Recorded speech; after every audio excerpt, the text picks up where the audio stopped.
Hello and welcome to Base Creative's video series Success Through Lockdown. Each week I've been looking far and wide for some of the more unsung entrepreneurial superheroes who've overcome lockdown and have been ready to share their ideas with me. Last week I spoke with Ben Corbett, marketing and content manager for an events company. If you want to see how he helped to completely pivot not only their message, but how they continued to operate while the world was in lockdown, head over to Base Creative's website now where you can watch that interview in full.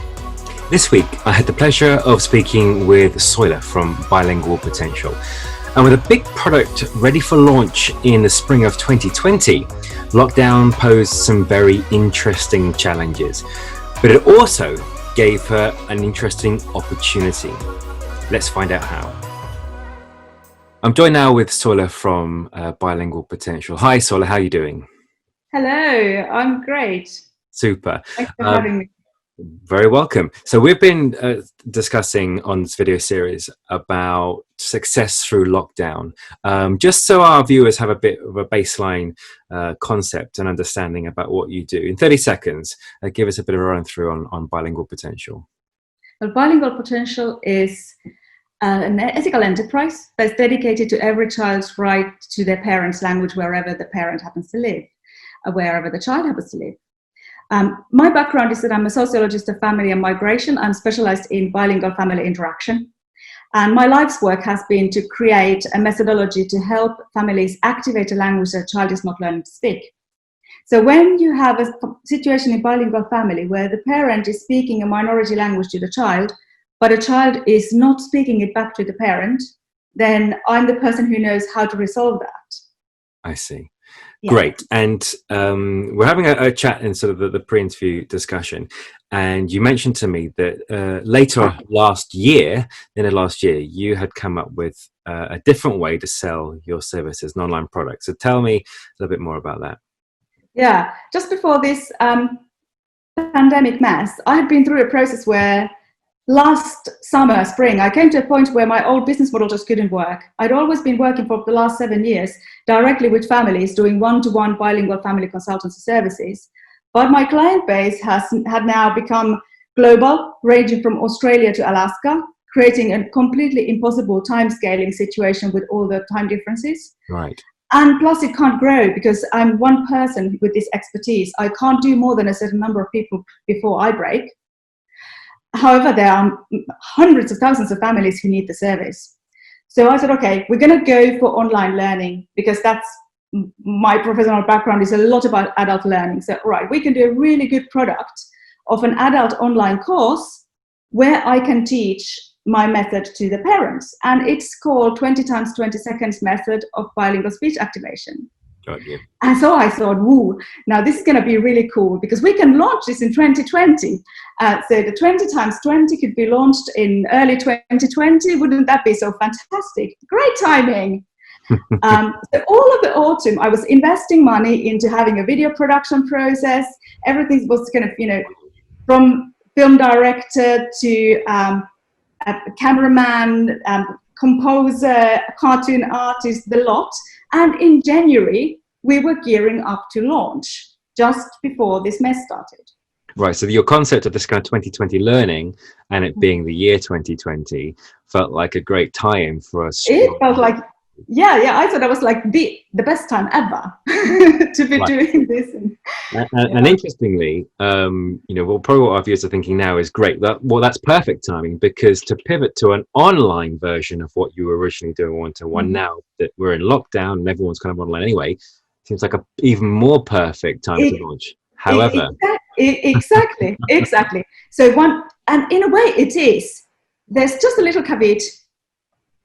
My clients are the kind of people who right now have been under a really big pressure because my clients are the people who have children aged from 1 to 7. They are typically working parents, and now they've been in a situation where suddenly they have been locked inside their houses with young children who need constant care, attention, communication, entertaining. Plus, they have all the housework. Plus, their employers are telling them to work from home. Plus, if they are unlucky enough to have a child in school, their school is telling them to homeschool the child. And how are you even supposed to do that? You would go crazy in the best of times. And now they're also worrying for the health of their elderly parents. So my message of, oh, now you should also be doing this really interesting but quite challenging online learning. It's like, am I going to punch you in the face? It was really the wrong time to be bothering anybody parenting a young family with a challenging 1 month's learning process. Right. So you've recognized that, you know, parents are just not going to have the kind of headspace, and your original target audience for the course aren't ready to accept that kind of message. Yeah, it was like, you know, the whole news agenda, the mood became wrong for the marketing message of the course, even though these people desperately need the product, and now would be a really good time for them to make good use of it. Just that you've got to be emotionally ready to do it. I would agree. I would absolutely agree in terms of the problem hasn't gone away, just additional problems have sort of come on top of that. Yeah, swamped it. Making a priority. So what happened next then? Well, my first initial reaction was, what I can keep on doing, I can keep on engaging with the world and writing new content, which I was doing. But then already in the first 2 weeks of lockdown, people started contacting me that were kind of, you know, they were all surprise contacts. None of them I had expected. Suddenly there was a blogger who'd collaborated with me in the past. There was an ex-client from many years ago. There was a community group that had heard about me from somebody who works with me on something else. And these people were coming to me and saying, hey, would you do an Instagram live for my followers? Oh, you know what, we're trying to move our community school into online. Would you do a lesson with our kids? Oh, parents in our community group really would need help with this. Would you do a Q&A? And we could do it on Zoom? And I was like, yeah, sure, let's do it.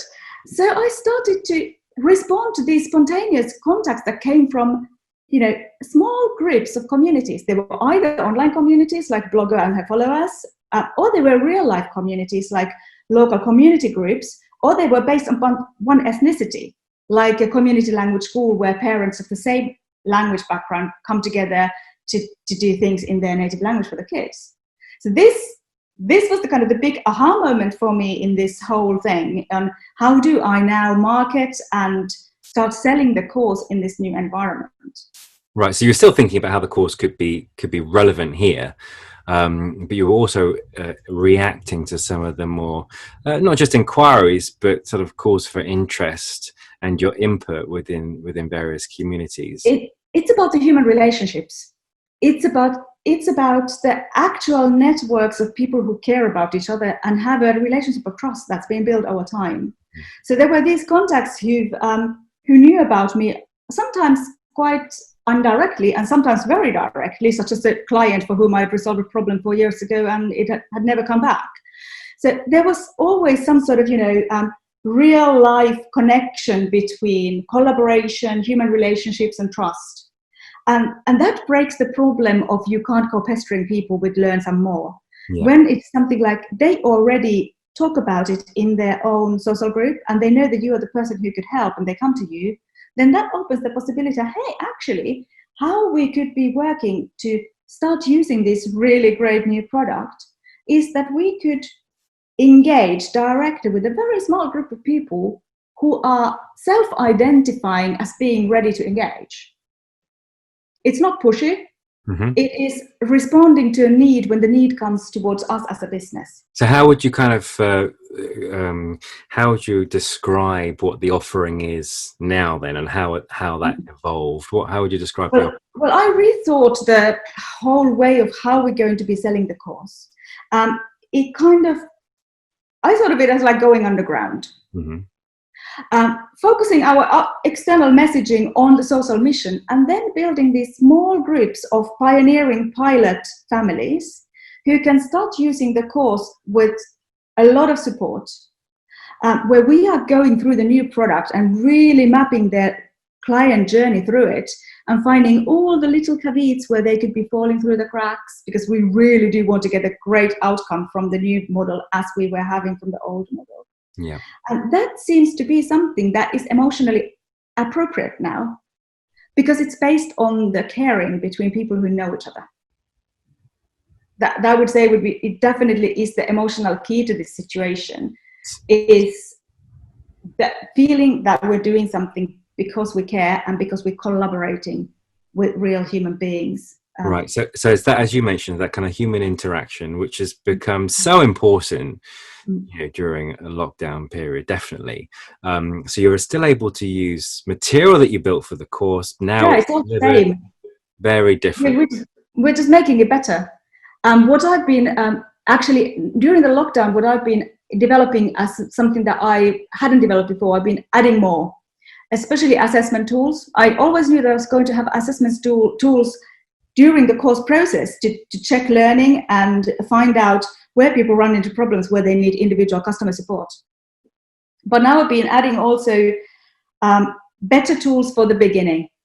For instance, from the one-to-one family model, I always had from the one-to-one family model a baseline assessment, quite a big sort of, this is us academics, I mean, we just have to nitpick everything.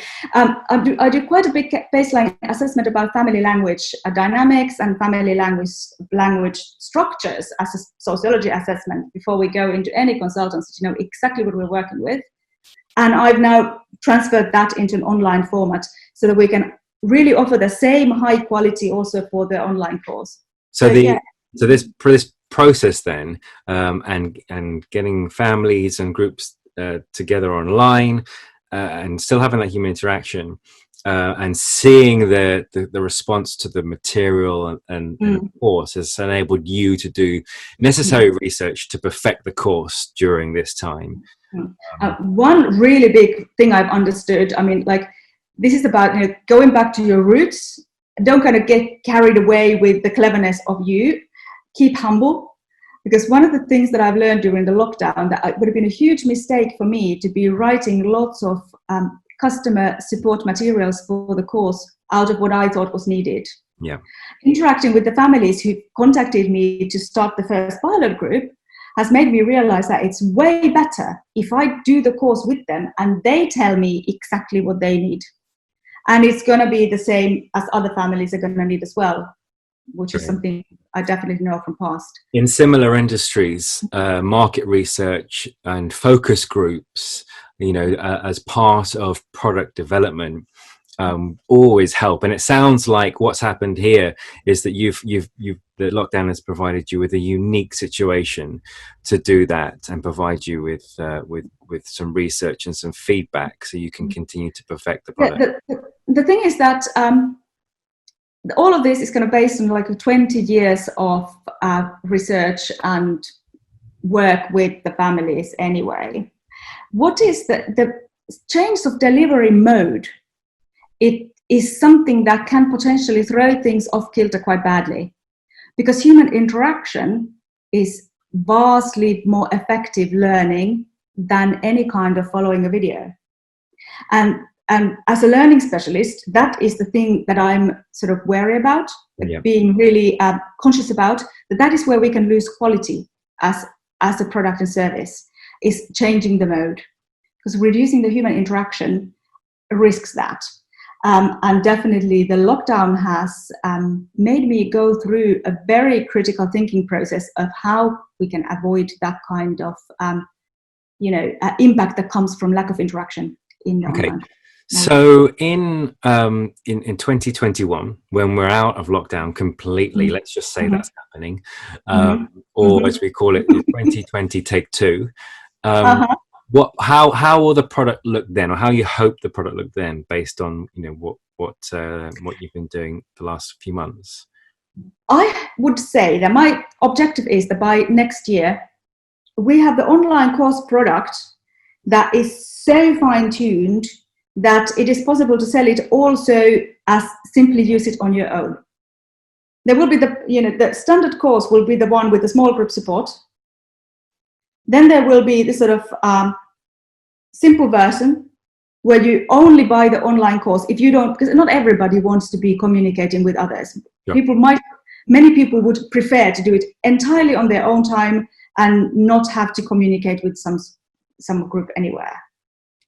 I might myself be a person like that. So you've got, and then there will be the sort of the deluxe version, the gold package, where you have also the, you know, integrated the old form personalized service, which I can only offer for a very limited number of people because of time constraints. So I understand. So you've managed. What you're going to end up with now is a much more tailored, an opportunity to have a tailored. Yeah. So we at the moment we are developing that, which is going to be the standard mode, online course supported with weekly support seminars, and then you can pick our brain one-to-one if you want to. Then there's going to be the sort of bronze package where you can only have the course, and the gold package where you get also the proper one-to-one attention of the old model.